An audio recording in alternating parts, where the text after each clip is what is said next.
G'day there. Welcome to the closing bell on the 16th of Feb. Not too much to report this week as far as the markets go. Look, the S&P continues to head higher.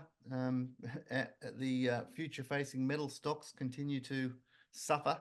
With BHP's closure of Nickel West, God, things aren't looking too bright, are they? Unemployment up, but our market holding in there because the US is just so strong. So, not much to report as far as markets go, I think. So I thought I'd just have a look at a little trade I gave you a while ago. And this was just to people watching Closing Bell. I gave you Spotify. And I just thought I'd take you through the trade quickly and, what I was looking for and how you'd be behaving now. This would be for new people, who maybe are watching the videos but not too sure of what's going on and, how is this going to help you? How can you use some of this knowledge to sort of manage the way you behave in the markets and hopefully increase your odds of success? Basically, I was looking at Spotify about 6 months ago, and I gave you the idea in Closing Bell around 150 bucks. So this is a monthly chart. So it was around here when I said, look, I think it's a buy, and the target for the trade, for the initial leg of the trade, was to the midpoint of the whole range that it had traded in between 2019 to sort of 2021, and that's since listing basically.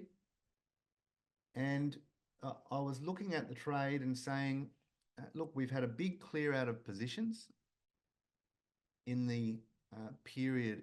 You can see here, this is about 9 months of trading, which happened below the low from 2019.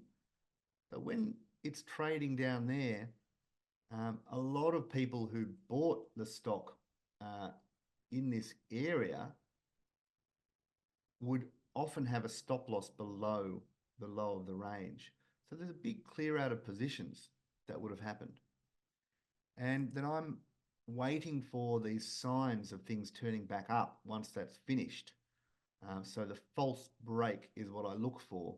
You can see there's a buy pivot, which I tell you about, things turning around and heading back inside the range. So once I've seen that, I'm then starting to get interested, saying, well, this might be the end of the negative period. And then we started to see these bars marching higher, which I say are the key bars. After we get that monthly buy pivot, I'm then waiting for a monthly close above the high of that candle. That's my first key bar. Then a monthly close above the high of that one is the next key bar. And I like to see those key bars marching higher, giving you a sense of a trend starting to develop. I was also looking at the change in the long-term trend. We had the 10-month exponential turning up there above that 20-month simple. So you can see here those long-term trends, just getting a sense of those. So it was all of those things that I was looking at the time. The fact that it had broken below that range, cleared lots of people out, re-entered the range, and was in this blue, see that blue area there? That's the buy and sell zone of that range. And hopefully you've been watching these videos. You get a sense of those buy and sell zones that I tell you about. And so we had a lot of things going for it at the time when I said, look, this could be a buy here at 150. And I gave you a target at the time, which was the midpoint of the whole range. And this is where this mean reversion that happens in markets over and over again, where prices revisit that midpoint of the range, which is this whole range here. That was years of trading. And the reason behind that, just to quickly explain, is imagine if we changed the chart so that we have price going on this x-axis. So that's the price going this way, and then volume traded on the y-axis. So if I'm talking about these points of control, what you would see, if I was to say, let's say this is the point of control here, you've often got pretty similar to a normal distribution around that point of control. So you have lots of trading going on where the price is falling away from that point of control. There's less trading going on at the edge of the range, but there's lots of trading going on in the middle of the range. And then again, it tries to go rally and tries to get away from that point of control.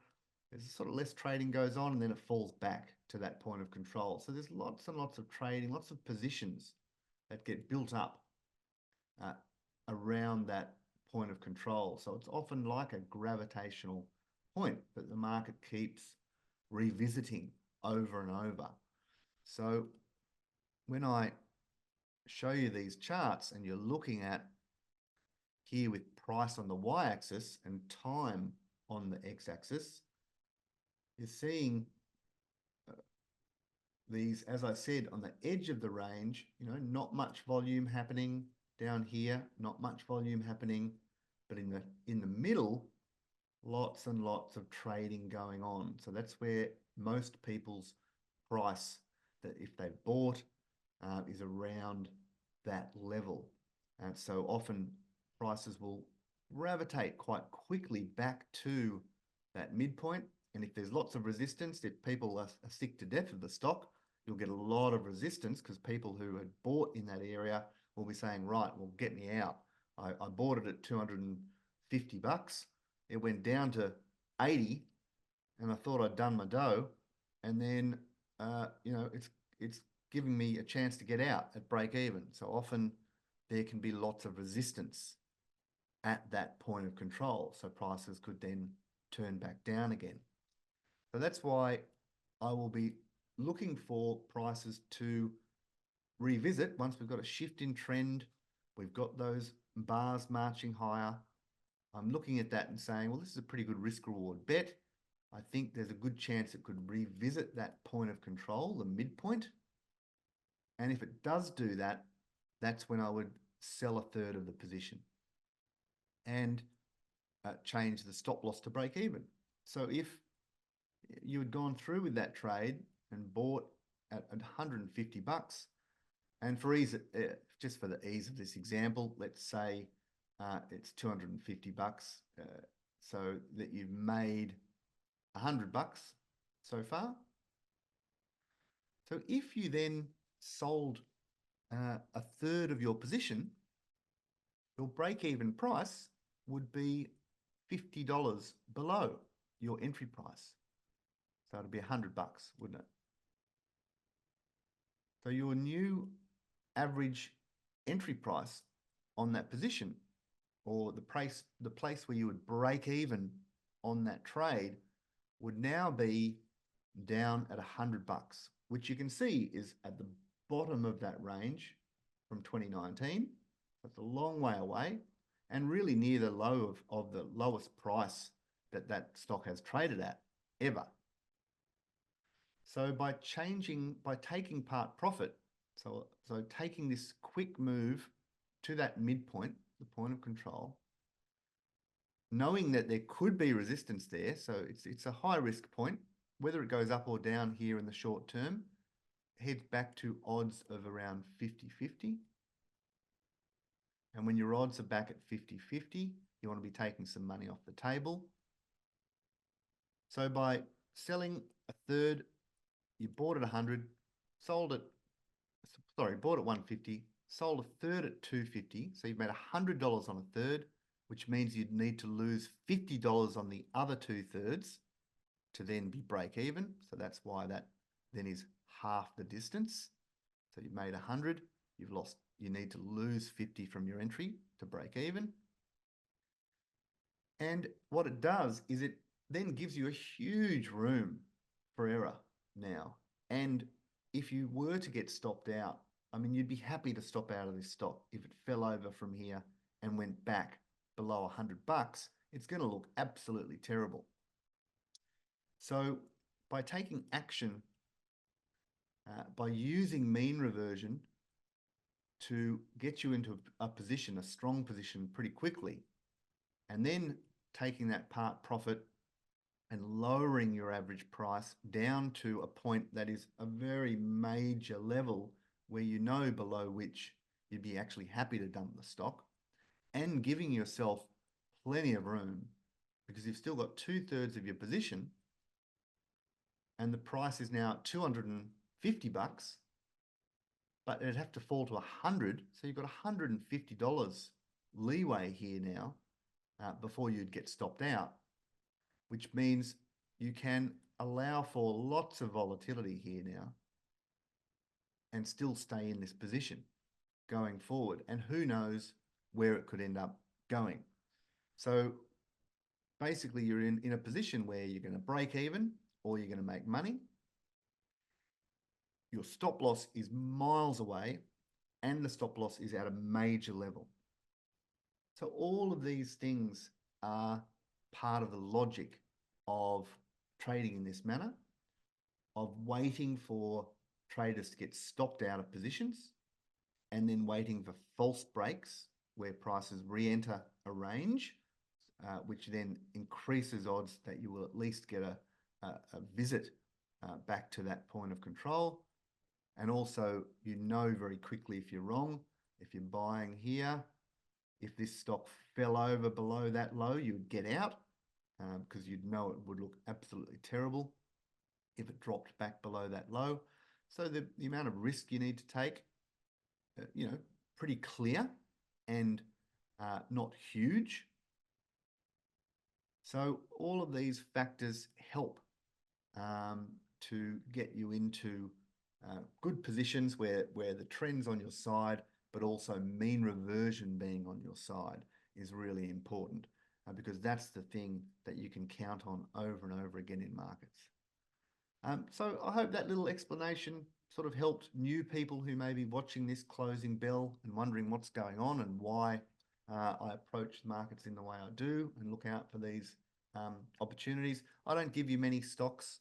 I don't think there's that many opportunities at the moment for one, and I keep the trades for my members for my service, of course.